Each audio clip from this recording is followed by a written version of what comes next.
Peace. I just wanted to take a moment and elaborate a little bit further about the vulnerability of a student, and also to emphasize why it's important for us to be sensitive and considerate of their needs and the challenges that they go through. One of the things that's important to keep in mind first and foremost is that anytime someone comes to you for advice, support, guidance, and is striving to solve problems that they're dealing with, that's because they don't have the answers. If they had the answers, they wouldn't be coming to you.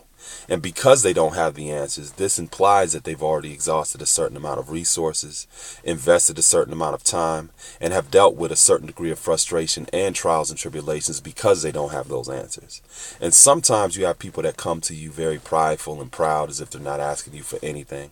And you also have people who come humble, but regardless of the way in which they come, realize that the common denominator is that they don't have the answers, and because they don't have the answers, there's a certain amount of consequences that come along with not being able to solve the problems that they're dealing with.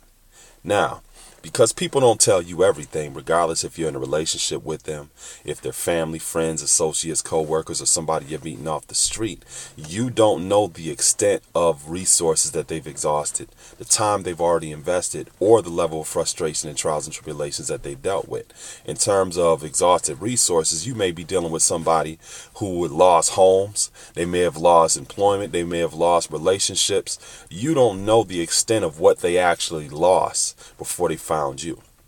In terms of time invested, this could have been a lifelong journey.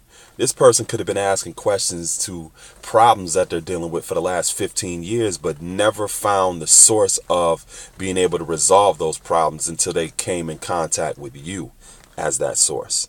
So we can't take that for granted either. And then when we look at the level of frustration or trials and tribulations people go through, you may not know if this person has strived to commit suicide on numerous occasions. And they got to a point where they made a decision that they had to deal with the problems in their life. And once they made that decision to deal with those problems, they started to deal with you. So those are some of the things that's important to keep in mind. And when you're looking at people who don't have answers and who have not solved some of the problems in their life, you know for a fact that they've already been beat up by life. And then you also have a segment of people who beat themselves up on top of already being beat up by life. So they wake up in the morning beating themselves up and having a lot of negative self-talk and self-doubt. And they don't go to bed at night until they have talked doubtful about their life. And, so you have people who deal with that as well. And when they come to us beat up, they're already hurt. So they're not coming to us for the purpose of being beat up even more or to even be more abused, because they've already been dealing with quite a bit, because they don't have the answers. And because they're in that state, that is a very vulnerable position to be in, because they're opening themselves up to the potential or possibility of more abuse. So one of the most important things that we can give anyone that comes to us for advice, guidance, support, and the insight to strive to solve those problems is encouragement, inspiration, empowerment, and education. Because that relationship, like I said in one of my previous videos, is very sacred.